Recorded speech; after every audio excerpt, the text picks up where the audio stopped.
tax basics are the result of search engine optimization and other techniques we use to identify an answer to the question, what are taxpayers often looking for the most but have the hardest trouble finding when it comes to information about their government? One is, who really pays taxes in the United States? What's the distribution of the income tax burden? We often hear the poor pay nothing, the rich pay a lot, or vice versa.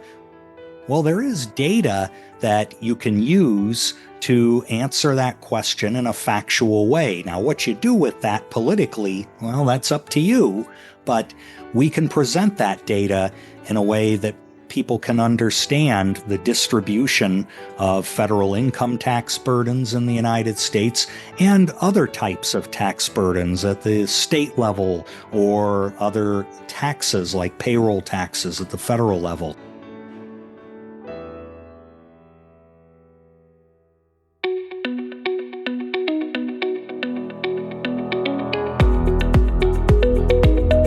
This is Associations Thrive, the podcast celebrating successful associations and their leaders.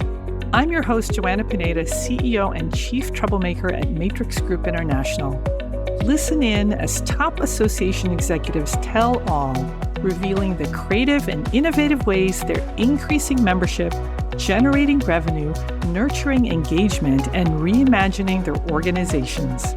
By the way, if you've launched a new initiative, created new member services, or updated your governance structure and are seeing great results, I want to hear your story, and so do my listeners. I'd love to have you as a guest.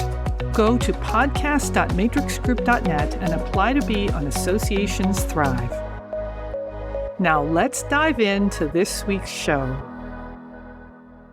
Today, I'm speaking with Pete Sepp, president of the National Taxpayers Union, or NTU. Pete, welcome to the show. Thanks so much for having me. Pete, tell us about NTU.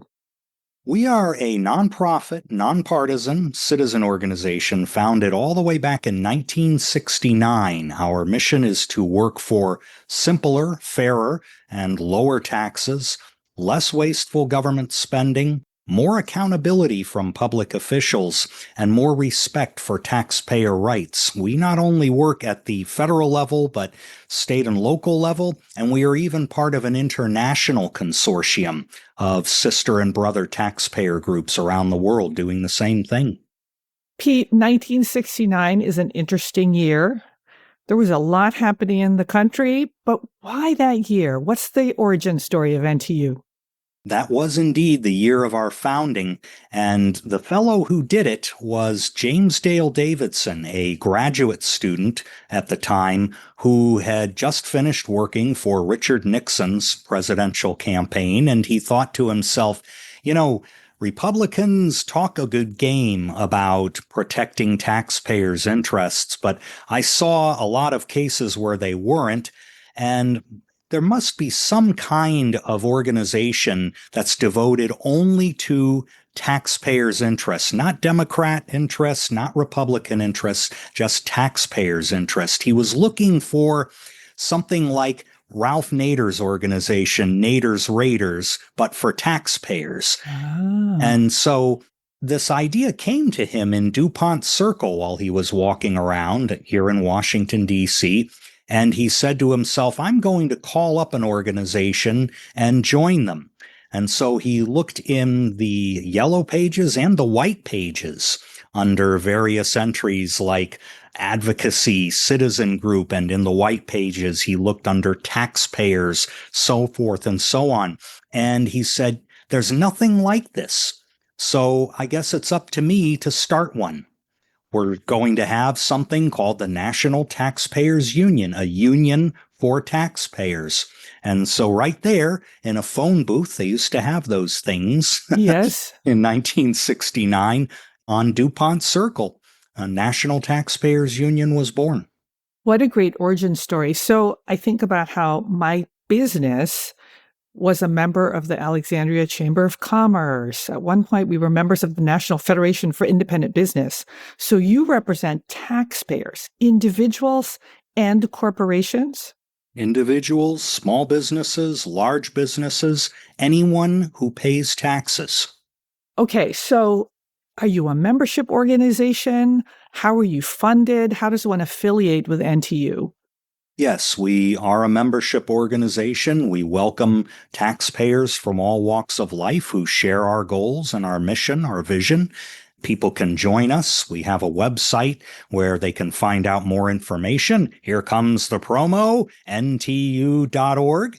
But seriously, the point of NTU and its sister organization, NTU Foundation, like our founder, Jim Davidson, is to do things that others aren't. And that has informed our mission for years. Many people probably realize this in the association world, that there is literally an association for everything. Yes. You can think of almost any business, any occupation, any disease, any product, anything. There's an association for it. The taxpayer and fiscal policy space is no exception. It is actually quite crowded. If you were to look at the federal and state levels alone here in the U.S., there's easily a couple hundred of them involved in one way or another in fiscal policy. And so instead of saying to ourselves, how do we compete with other organizations? We say, how do we complement our fiscal policy movement by doing things that others aren't? Okay, so since there are a jillion of these other organizations focused on tax policy, for example, how do you determine your niche? Yeah, it's not easy. Some of it is simply word of mouth. We might be at a policy conference with a number of our peers and ask, say, what's the big hole that we're not filling as a movement right now? You can get a variety of answers. The internet has made things a whole lot easier. You can easily gather information about issues and who's working on them or who's not working on them. And you can almost form a map of uncharted territory for fiscal policy that way. Sometimes it's a question of where, in other words, no one has taken this direction before. Other times it's a question of when. Nobody's been down this road for 10, 20, 30 years. Why is that? Is it because it's a dead end? Or it's because perhaps people just haven't wanted to travel it for one reason or another? That's just kind of the issue mining process. But then there's also the why. It could very well be that a given issue or a given set of issues is just too much expenditure of human and financial capital to try and make a difference on. We've discovered that as well as we try and do our mapping process. And so all three of those kind of come together sometimes, and we say, aha, we think we have an idea here, so let's develop it, and then we'll test it out in the marketplace among our peers. Ask them, hey, do you think this is something useful? And do you know if anybody else is doing it? So it's kind of a circular process. We ask, who do you think's not doing something? Then we do research, then we develop a plan, and then we come back. And sometimes the answer is, oh, yeah, that. I know an organization that's engaged in it. Okay, maybe they're not doing it well enough, and we can form an alliance with them, or maybe it's not being done at all. So if it's an issue where others are working, you're going to form alliances. But if it's an issue that's maybe orphaned, you'll do something about it. Give us an example of an orphaned tax issue that you decided to take on and why. One of the more important but very difficult issues to work on is reform of the Internal Revenue Service. In other words, we often think of tax rates, tax bases, what types of credits and deductions people ought to be able to take, but we rarely consider how all of those laws are administered and what is the impact of that administration on taxpayers. How complex are all of the forms? What happens when you get audited by the IRS? What are your rights? Can you go to court with the IRS and have any hope of being on kind of an even footing with the government? All of those questions were basically ones that the fiscal policy movement didn't much want to mess with. They thought, well, this is the province of accountants or tax lawyers, or maybe we don't want to open up a can of worms with the IRS and have them come after us. But Pete, you as an organization decided that IRS reform was important. Yeah. Why is that? Because of waste, mismanagement? It's because it's a basic human rights issue that was ignored in the human rights space. When you think of human rights, and this is going back in our history to the late 1980s when I first came to the organization, you tend to think of the abuse of governments imprisoning people unjustly or not respecting their reproductive rights or their freedom of speech rights. You think of countries being invaded by other countries and their rights being abused in that way. We don't often think of taxpayers having rights at the hands of their government, and they should, because a government tax collection agency probably has as much power as a military does to ruin their citizens' lives. You know, they can search your records without a warrant. They can accuse you of... They can seize property. That's right. And you have to prove your own innocence rather than the government has to prove its case against you when it comes to taxes. That's a complicated matter, and it's how our system is set up. But because it's set up that way, we need to have special safeguards for taxpayer rights, giving them opportunities to appeal decisions by the IRS in a neutral forum, making sure that seizures of property, for example, are handled very, very delicately and properly within the law, and that certain amounts of money and property are exempt from those kinds of things so that every taxpayer has the right to remain self-supporting in the middle of a tax collection proceeding. Very little of that was ever regarded as a human rights or civil liberties issue until we decided, yeah, we have to work on this. And so that's when we built a coalition beginning in the mid-1980s, highlighting abuses that taxpayers were reporting to us and the media and their members of Congress, and saying, we need legislative reforms to establish a more even playing field between taxpayers and their government when there are disputes. And so our coalition included organizations like National Council of La Raza. It included, at one point, American Civil Liberties Union. It included conservative organizations, other left-wing organizations, who were all concerned over this notion that nobody was paying attention to a pretty big civil rights issue. I have to tell you, one of the greatest honors that I had was testifying before Congress in 2019 on what was called the Taxpayer First Act, one of several IRS reform bills that has occurred over the years.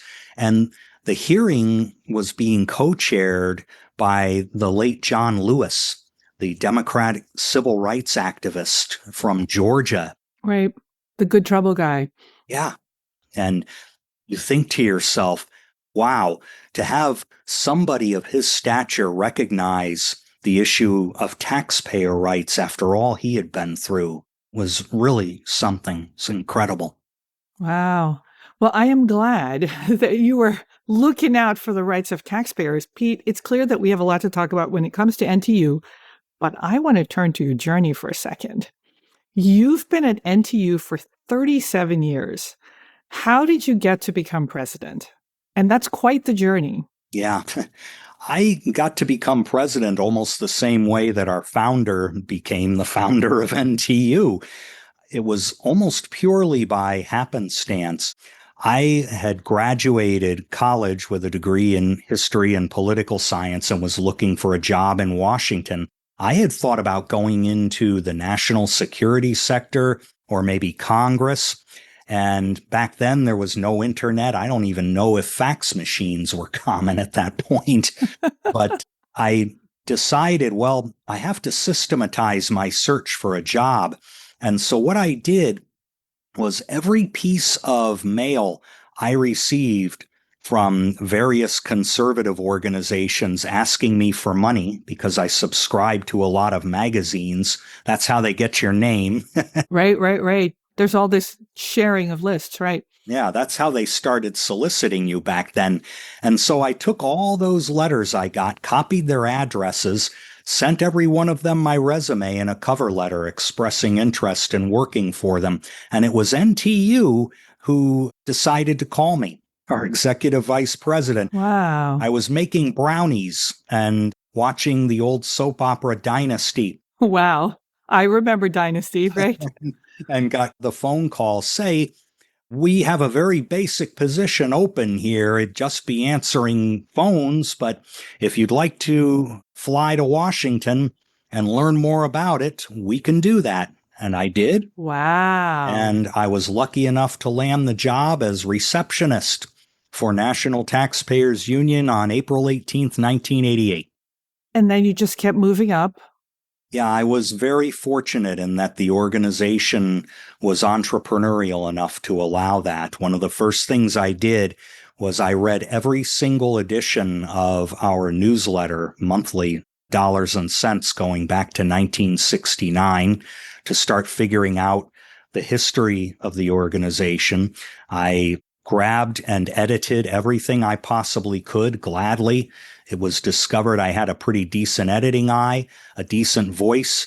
My big break came in 1989 when my boss was booked on 2 radio shows at once, and I was walking from my receptionist desk into his office. He hands me the phone and says, "Here, talk to this radio station in Beaver Falls, Pennsylvania for the next hour on Congress's pay."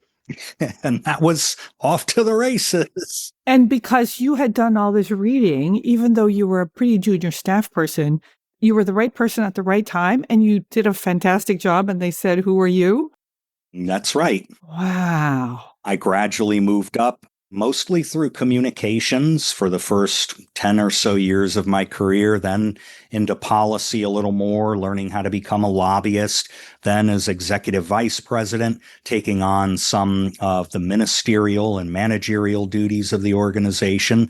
And so I like to joke that they just kept making the mistake of promoting me, but in some ways, chance did have a lot to do with it. Pete, how long have you been president? I have been president since 2014. Okay, 11 years. Yes. How do you maintain the passion for the organization and the issues after 37 years? What do you do as the leader to keep it fresh and exciting? I think part of it is learning the causes in which I particularly believe in and try to specialize in every day. I like to think of myself as a working president. That's not an insult to anyone as if there's a non-working president, but by that I mean I actually try to engage directly in some of the issues we work on. I don't have a lot of time, so I have to be very careful with that because a CEO's duty is something else we're going to talk about here. Yes. But IRS reform remains a big passion because I believe in human rights and I've seen people suffer at the hands of their government as taxpayers. That job is never done. The bureaucracy always pushes back at reform. We've done 5 separate legislative reform packages and the job's still not done. So in a way, there are issues like that for everybody here that simply pull them along as long as they remain convinced that they're making a difference. It's not as if we need to find some new and exciting thing to do every day.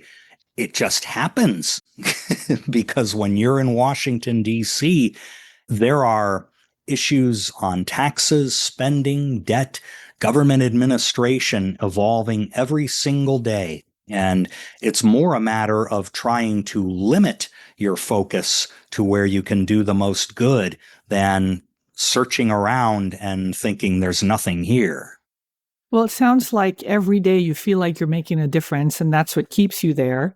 But let me ask you a question. During the prep, you said, Joanna, presidents need to focus on the 4 M's. Yeah. Tell us about the 4 M's. I think this is a key to you being a successful president at NTU. Yeah, the 4 M's are very easy to remember.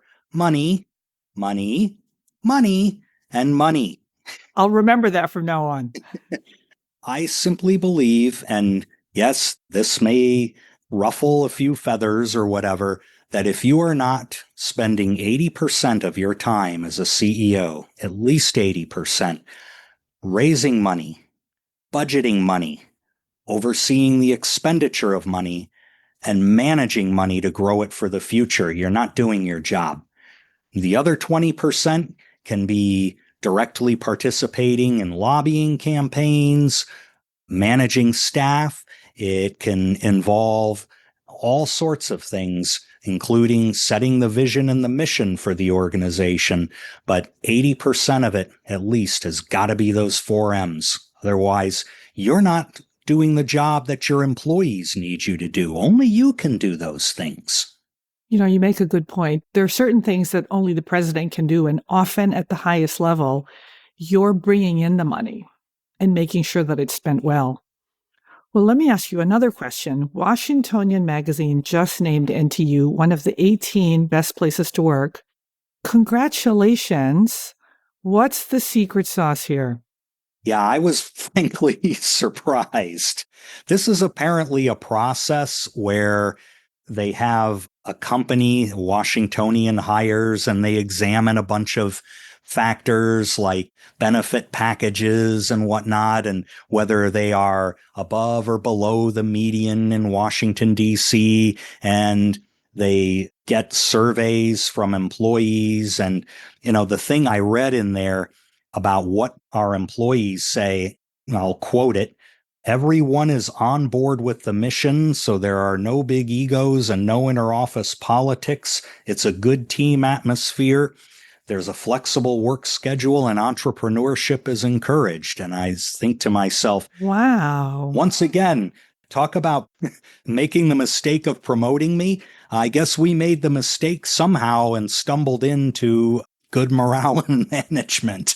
It was not necessarily a thought out plan. It was simply grinding things out every day and saying, well, looks like the retirement plan is something we ought to be able to work on. Let's pick that for the next 6 months, see what better benefits we can offer while still paying attention to one of those M's in the money equation.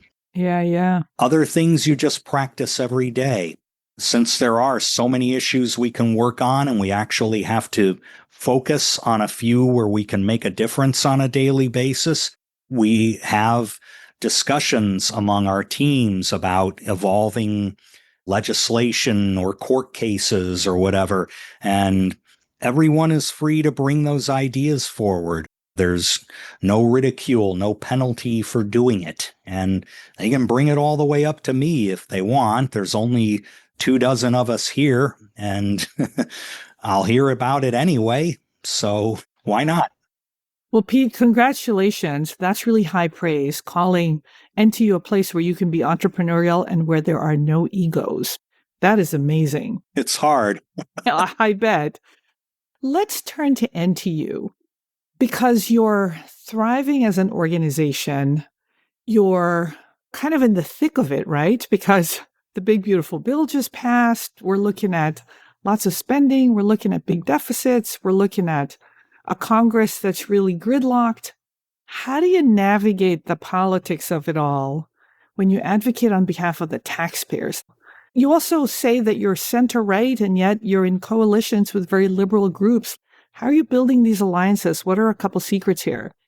I think part of it is to be very humble, to approach people as your peers, never to look down on their activities just because their philosophy differs from yours.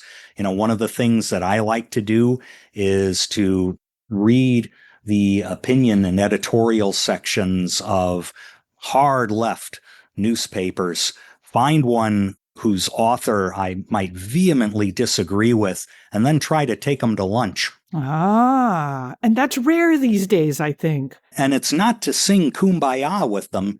It is tactical in nature in that there's always at least one issue we can agree on.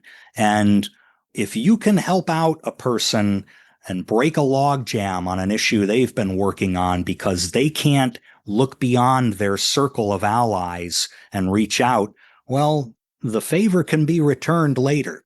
Well, Pete, how do you get them to say yes? Because I think we feel so divided right now. I mean, I hear friends, on social saying, I'm blocking those people. I don't even want to hear their voices, which means you don't hear what the other side is saying. So how do you get them to come to lunch with you even? Oh, I get plenty of turndowns. Yeah. It's far from a 500 batting average.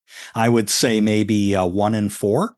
That's pretty good. And that's fine. It only costs me an email and 15 minutes of reading time from one of their op-eds. And I figure if they say no, I've educated myself about an organization's position on something. So if I ever encounter them in the future, I'm already a step ahead of their thinking. So good.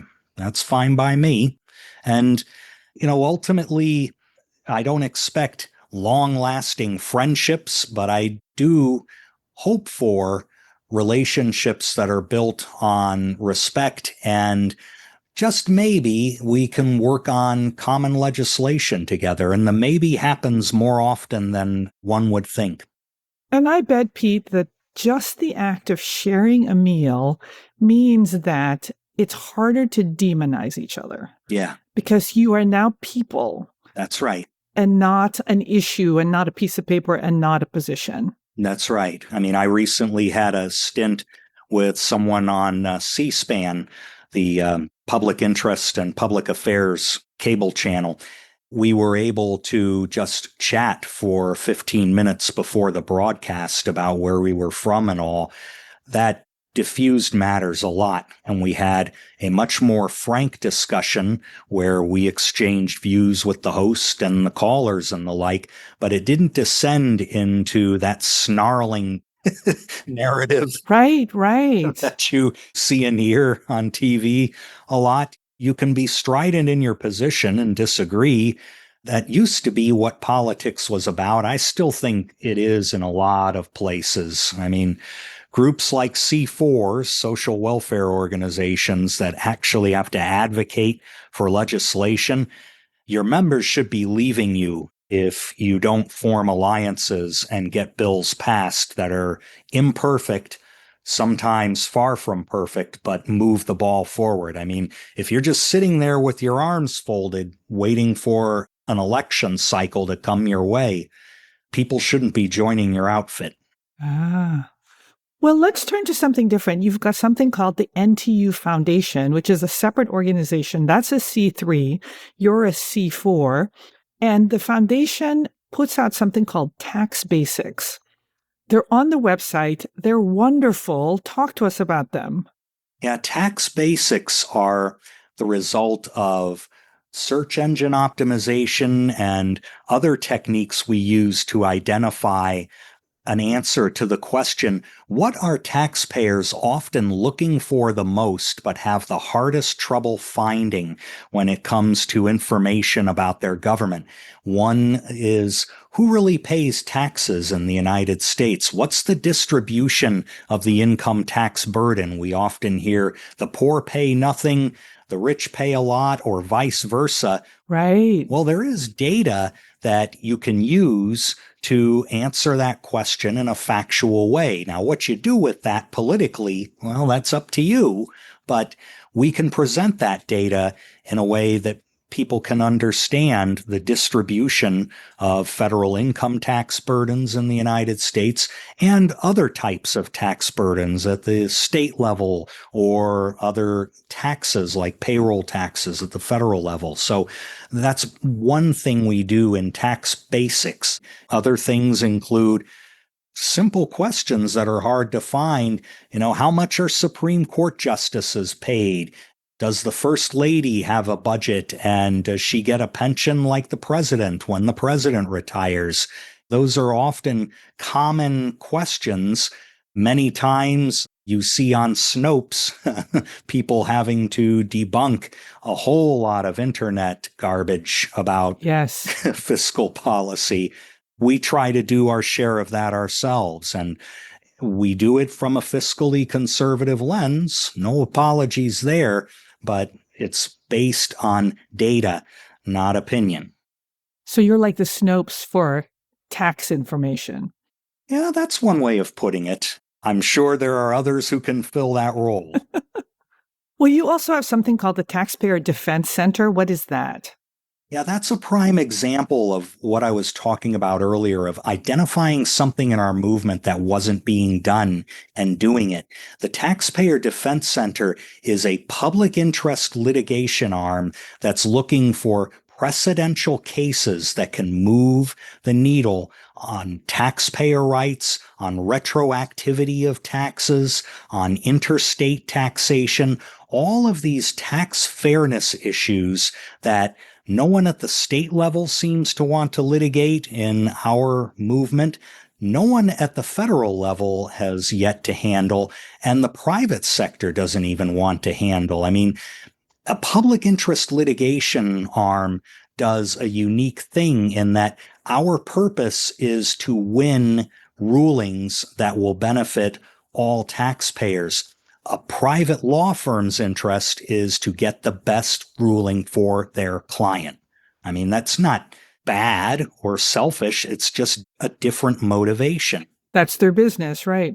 Right. And so we said, well, our business should be, how about we figure out ways that we can win court rulings that will establish precedents that other taxpayers can use, not just the immediate taxpayer at issue. Pete, are there some interesting tax things happening because of the pandemic? Like, I'll tell you at my company, for example, at Matrix Group, I've got more people in more states around the country.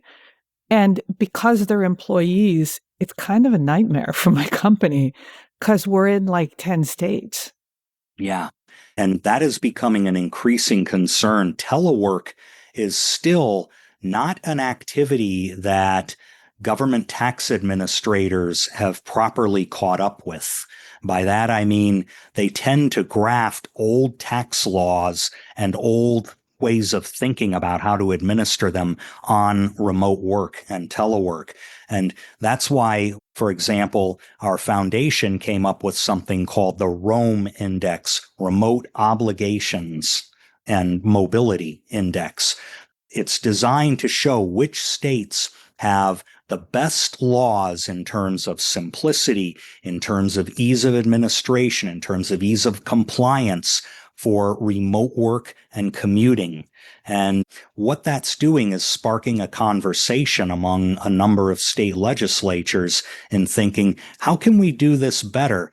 We could keep just trying to chase every single dollar from remote workers and grab them for ourselves rather than the other state where they're residing, and the same conversations going in that other state. Right. Or we can figure out equitable ways of administering people and their activities between two states so that everybody benefits. And we're seeing that opening up now in places like Arkansas and elsewhere where they are considering reforms to their laws that will benefit taxpayers as well as revenue collectors. to be honest.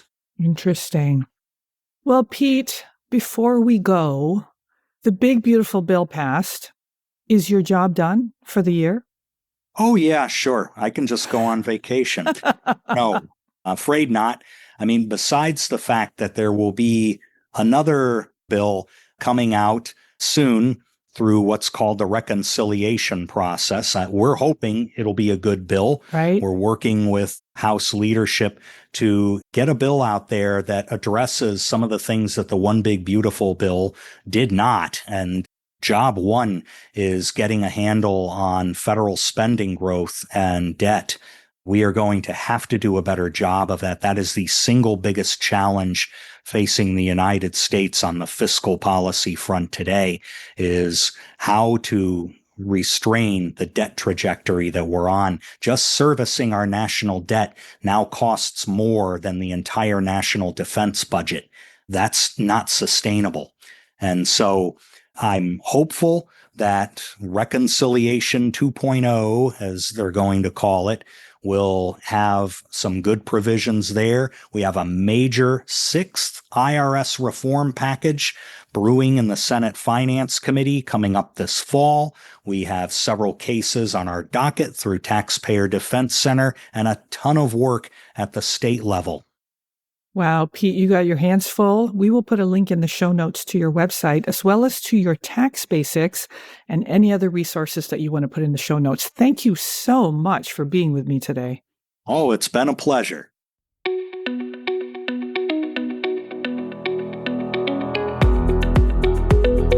Thanks for listening to Associations Thrive. We're so glad to have you here. You know, my personal mission and the mission of my company, Matrix Group International, is to help associations and nonprofits increase membership, generate revenue, and thrive in the digital space. I want to hear stories of how your organization is thriving in today's challenging landscape. Please apply to be on my show by going to podcast.matrixgroup.net. By the way, do you need help with a digital initiative? Maybe it's a website redesign, a new membership database, or a hybrid meeting that you're planning. I'd love to connect with you. Please visit the Matrix Group website at matrixgroup.net. Thanks again for listening to this week's episode of Associations Thrive. Don't forget to subscribe to the show, leave a 5-star rating, post a comment, and share it with your colleagues and friends.